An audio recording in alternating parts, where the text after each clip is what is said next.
Welcome students, आपका मेरे इस channel science class for 10th by doctor Kumkum Saxena में बहुत बहुत स्वागत है। और इस दूरगामी कक्षा को आप अवश्य अटेंड करें, क्योंकि इसमें आपका कुछ भी खर्च नहीं हो रहा है, आपके कोई पैसे नहीं लग रहे हैं। आज आपका चैप्टर है अध्याय 2, अम्ल, क्षार एवं लवण। हमने देखा होगा, सुना होगा, आपने भी सुना होगा कि बहुत से लोग बोलते हैं कि अरे बड़ी एसिडिटी हो रही है, हमें तो बहुत एसिड बन रहा है, आज हमने पता नहीं क्या खा लिया, एसिड बन रहा है। तो ये क्या चीज है? ये अम्ल है। और क्षार जो है, मोटी तरह से बताऊंगी आपको, जैसे साबुन के झाग बने, खारापन आया, वो क्या कहलाता है? क्षार कहलाता है। और हम क्या खाते हैं घर में रोज में? नमक खाते हैं। तो नमक क्या है? वो लवण है। सबके गुण अलग अलग हैं, आपको अभी बताए जाएंगे केमिकल तरीके से। उन गुणों को हम कैसे आगे पढ़ेंगे, ये आप इस चैनल में हम मेरे अवश्य सुनेंगे। तो सबसे पहले मैं लिखती हूँ अम्ल के गुण। हम सबसे पहले आते हैं अम्ल में क्या क्या गुण है।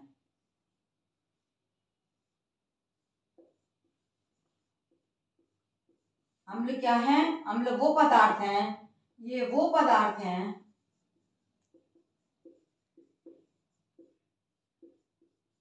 पहला, स्वाद में कैसे होते हैं? स्वाद में खट्टे होते हैं।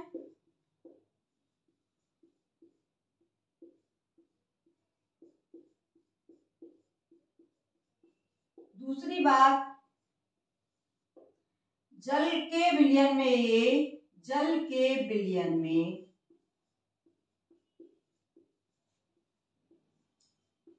H अंश, कौन से? H अंश उत्पन्न करते हैं।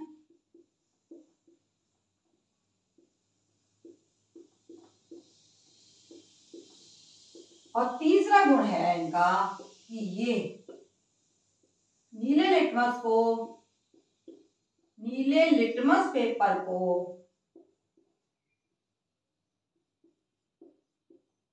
वो लाल कर देते हैं।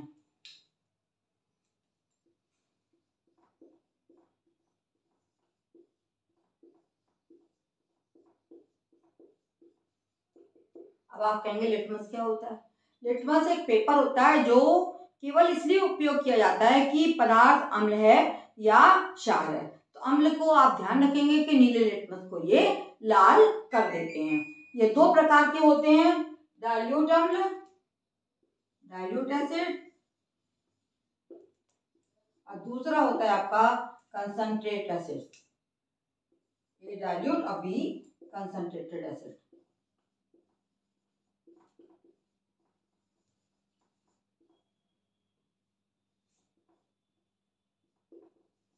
डाइल्यूट एसिड क्या होंगे?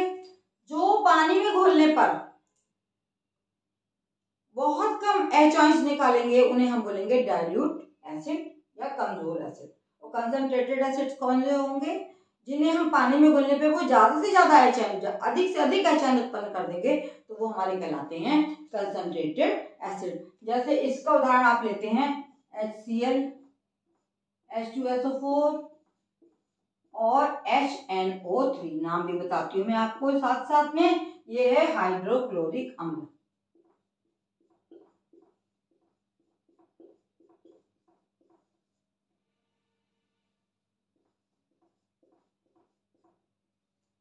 दूसरा है ये सल्फ्यूरिक अम्ल।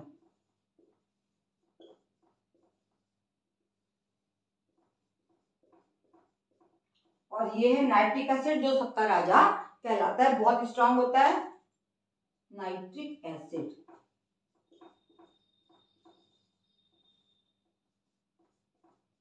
आप पूरी तरह समझ चुके होंगे कि हाइड्रोक्लोरिक अम्ल, सल्फ्यूरिक अम्ल और नाइट्रिक अम्ल, यही आपके पूरी केमिस्ट्री में प्रयोग में आएंगे। कैसे इनसे आगे रासायनिक क्रियाएं होती है आपको बताया जाएगा।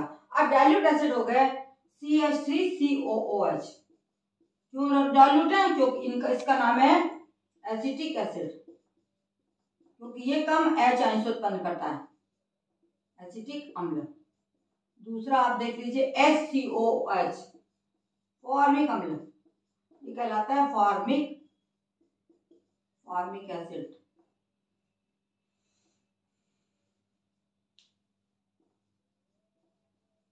ऐसे ही अन्य उदाहरण भी आपको आगे देखने को मिलेंगे। तो स्ट्रॉन्ग एसिड हमारे कौन से होते हैं?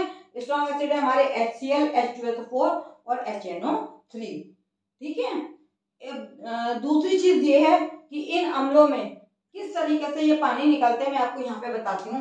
माना हमने पानी में इनको घोला, HCl हाइड्रोक्लोरिक अम्ल, हमने इसको पानी में डाला तो ये हमारा बन गया H+Cl,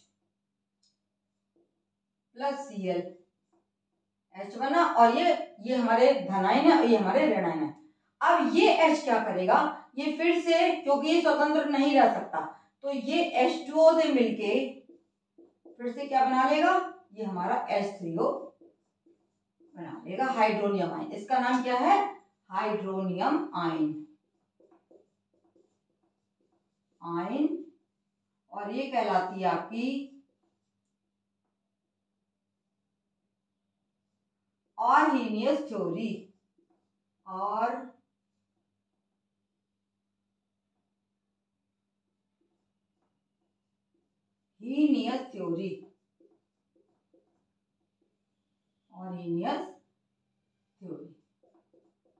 थ्योरी क्या है कि जब हम अम्ल को पानी में घोलेंगे तो H आयंस रिलीज होंगे और क्लोराइड आयंस अलग हो जाएंगे, लेकिन H आयंस क्योंकि स्वतंत्र नहीं रह सकते हैं तो ये क्या करेंगे, दोबारा से H2O से कंबाइंड होकर H3O आयन बना लेंगे, जिन्हें हम हाइड्रोनियम आयन कहेंगे।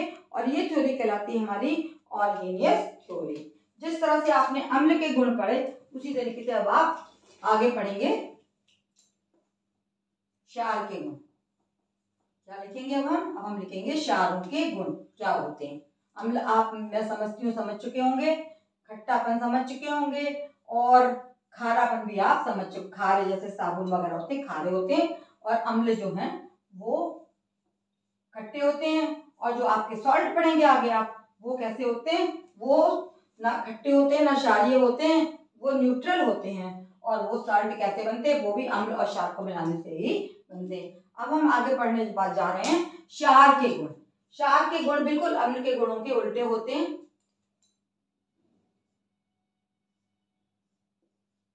पहला गुण इसका क्या होगा कि ये स्वाद में कड़वे होते हैं।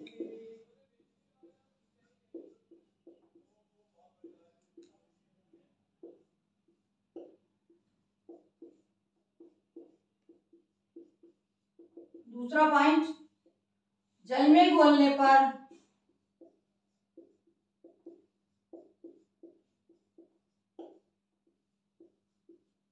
ये OH आयंस उत्पन्न करते हैं। OH आयंस, उन्होंने क्या करता, हम लोगों ने H आयंस, और ये OH आयंस उत्पन्न करते हैं, OH आयन उत्पन्न करते हैं। अम्ल ने क्या करा था, अम्ल ने हमारा उल्टा हम उससे कर देंगे कि अम्ल ने नीले लिटमस को लाल किया था, और ये क्षार लाल लिटमस को नीला कर देते हैं।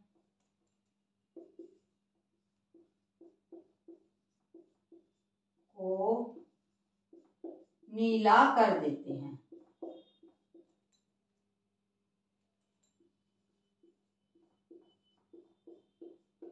इस तरह से आपने दोनों के गुण देख लिए। उन्हें हम उल्टा कर सकते हैं, अगर हम लाइन से लिखेंगे, अगर कभी अंतर आता है तो एक तरफ आप अम्ल डाल देंगे, दूसरी तरफ आप क्षार डाल देंगे। अगर बोर्ड में क्वेश्चन आता है तो आप इस तरह से लिख के उनको अलग कर सकते हैं। क्षार भी वही होते, कमजोर क्षार, वीक बेस कमजोर, और स्ट्रॉन्ग मजबूत। मजबूती से आप समझ रहे हैं, मजबूत है ना। कमजोर कौन से होंगे, जो जितने कम OH आयंस जल में उत्पन्न करेंगे वो कमजोर क्षार कहलाते हैं, और जो जितने अधिक OH आयंस उत्पन्न करेंगे वो स्ट्रॉन्ग बेसिस कहलाते हैं, जैसे NaOH, KOH, और तीसरा आपका आ गया, अगर हम इसमें देखते जाएंगे तो हमारा कहलाता है NH4OH, है ना। इसका नाम है सोडियम हाइड्रोक्साइड,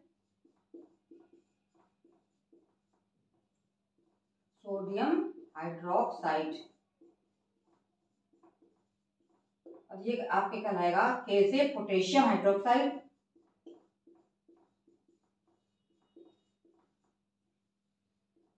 हाइड्रोक्साइड। हाइड्रोक्साइड, ये आपका हो गया अमोनियम हाइड्रोक्साइड।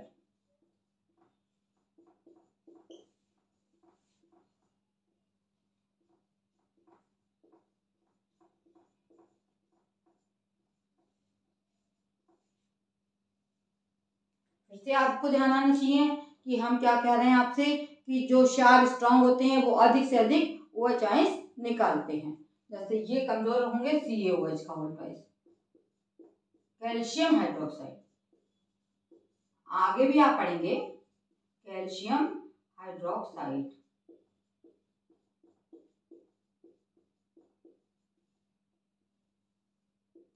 ठीक है, ये आपके हो गए अम्ल और क्षार के गुण। और अब आप ये देखेंगे कि एम्फोटेरिक, अब आगे मैं पढ़ाने जा रही हूँ आपको।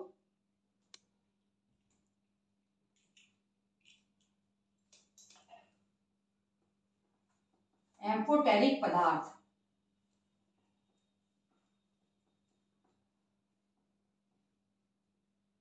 एम्फोटेरिक पदार्थ क्या होते हैं? जो अम्ल की तरह भी बिहेव करेंगे और क्षार की तरह भी, दोनों की तरह बिहेव करेंगे, उन्हें हम कहेंगे एम्फोटेरिक सब्सटेंसेस। एम्फोटेरिक सब्सटेंस,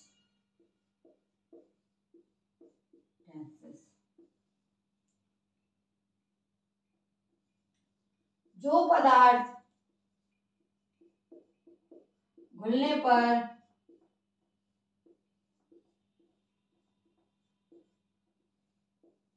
अम्ल एवं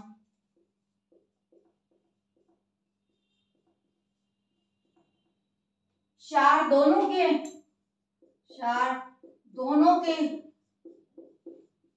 के गुण प्रदर्शित करते हैं,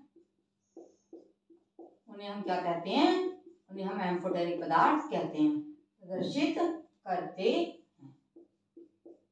दोनों के गुण ये एम्फोटेरिक हैं। एसिड के गुण भी हैं और इनमें सॉल्ट बेस के गुण भी, क्षार के गुण भी पाए जाते हैं। जनरली मेटल ऑक्साइड जो होते हैं वो बेसिक इन नेचर होते हैं। Metal oxide are basic in nature.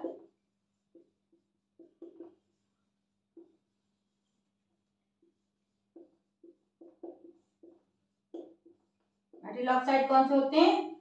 जो मेटल के बने होते हैं। आपने 9th में पढ़ा होगा मेटल क्या होते हैं और नॉन मेटल क्या होते हैं। इनके भी उदाहरण है एम्फोटेरिक के Al2O3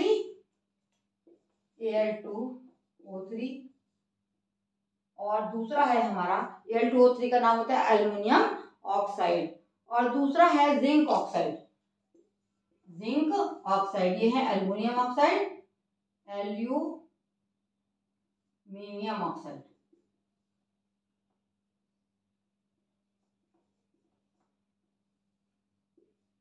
दोनों एम्फोटेरिक होते हैं। और ये हमारा आ गया जिंक ऑक्साइड।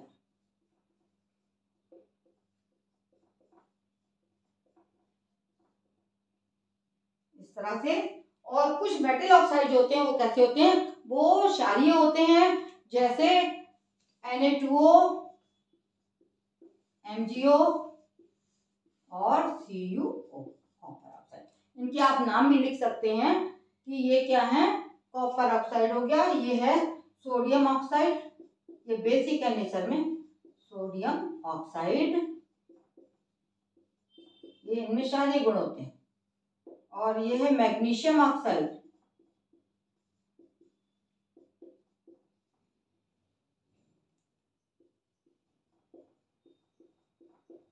और तीसरा आपका कहलाएगा Cu से कॉपर ऑक्साइड। ये सारे बेसिक होते हैं नेचर में।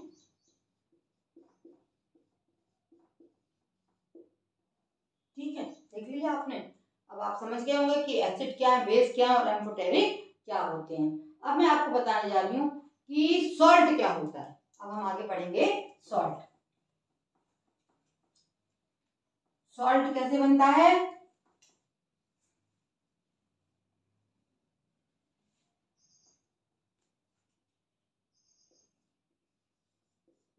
सॉल्ट क्या होते हैं? जब एक अम्ल और क्षार मिलाया जाता है तथा क्षार मिलाते हैं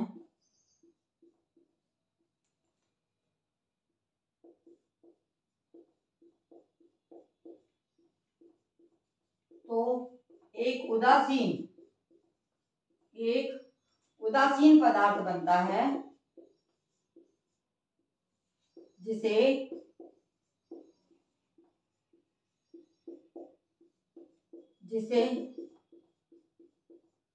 लवण या सॉल्ट कहते हैं। लवण या सॉल्ट कहा जाता है। कैसे बनेगा देखिए आप।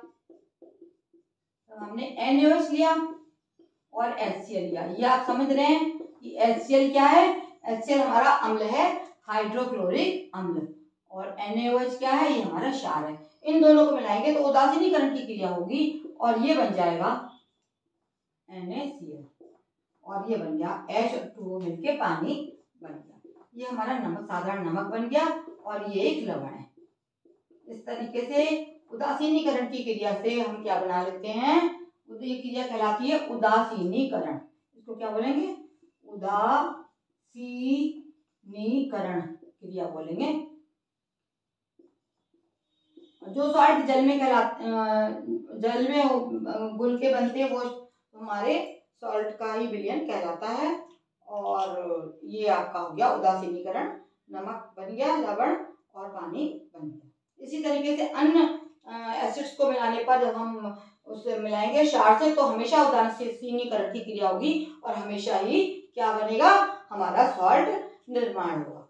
अब मैं बताने जा रही हूँ आपको कि कौन कौन सी चीजों में कौन कौन से अम्ल पाए जाते हैं, वो आप नोट कर लीजिए। नोट करिए आप कि जो हमारा स्टमक जूस होता है, जो हम खाना खाते हैं और हमारे स्टमक में बनता है, वो कहलाता है HCl। स्टमक में बन जाता है हमारा HCl, और दही में पाया जाता है लैक्टिक एसिड। दही खाते हैं आप लोग, सभी खाते होंगे, जमाया भी जाता है, बैक्टीरिया का भी लैक्टिक बैक्टीरिया ही होता है जिससे कि जमता है। और लेमन जानते हैं आप, नींबू में सभी लोग खाते हैं, सभी प्रयोग करते हैं सिट्रिक एसिड। क्या पाया जाता है इसमें सिट्रिक एसिड हो गया, स्टमक में HCl हाइड्रोक्लोरिक एसिड हो गया, और दही में आपका कौन सा हुआ, दही में लैक्टिक एसिड, और नींबू में आपका सिट्रिक एसिड हो गया। और ग्रेप्स खाते हैं आप, अंगूर में होता है टारटारिक एसिड।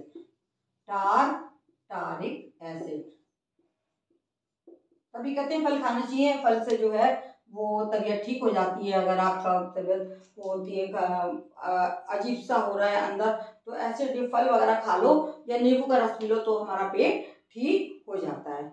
अब देखिए टमाटर भी खाते हैं हम लोग, टमाटर में क्या होता है, टमाटर में भी एसिड पाया जाता है, और ये कहलाता है ऑक्जेलिक एसिड। क्या कहलाता है ये, ऑक्जेलिक एसिड।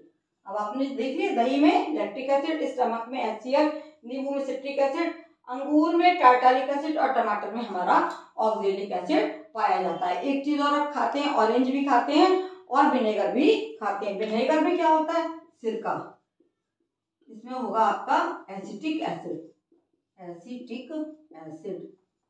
विनेगर में हमारा एसिटिक एसिड पाया जाता है। और हम जो ऑरेंज खाते हैं, ऑरेंज माने संतरा, उसमें पाया जाता है एस्कॉर्बिक एसिड।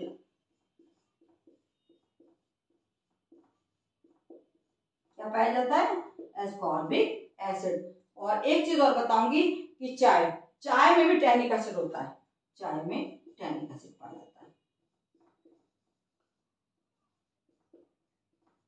आपने देख लिया कि अम्ल कितनी जगह पाए जाते हैं, कैसे हम अम्लों का प्रयोग करते हैं। स्टमक में हमारे जो बनता है वो हाइड्रोक्लोरिक अम्ल होता है, जो हमारी आहार नली में पाया जाता है। दही में लैक्टिक एसिड होता है, नींबू में सिट्रिक एसिड होता है, अंगूर में टारटारिक एसिड होता है, टमाटर में ऑक्जेलिक एसिड होता है, और सिरके में एसिटिक एसिड पाया जाता है, और संतरे में एस्कॉर्बिक एसिड पाया जाता है, और चाय में भी हमारे टैनिक एसिड पाया जाता है। कई बार बोला जाता है कि भाई हमें बड़ी एसिडिटी बन रही, तो क्या होता है कि कोई ऐसा क्षारीय पदार्थ पिलाया जाता है, सोडा पी लो या कुछ पी लो, जिससे कि उस अम्लता को हम खत्म कर सकें। अम्ल और क्षार मिलकर क्या बनाते हैं, उदासीन हो जाते हैं और सॉल्ट बन जाता है। इसीलिए हमेशा कहा जाता है कि जब अधिक आपको एसिडिटी हो रही हो, डकार आ रही हो, तो कोई भी सोडा पी लो, सोडा पीने से बहुत ज़्यादा फायदा हो जाएगा। इस तरह से आज का चैप्टर मैं यहीं पे ख़त्म करती हूँ। आपको कल बताऊंगी कि जो हमारे इंडिकेटर्स हैं वो क्या हैं। मैं कहूँगी आपसे लास्ट में सभी बच्चों से कि मेरे चैनल को सब्सक्राइब, लाइक करना ना भूलें और साथ में कमेंट अवश्य करें कि आपको मेरी कक्षा कैसी लग रही है। धन्यवाद।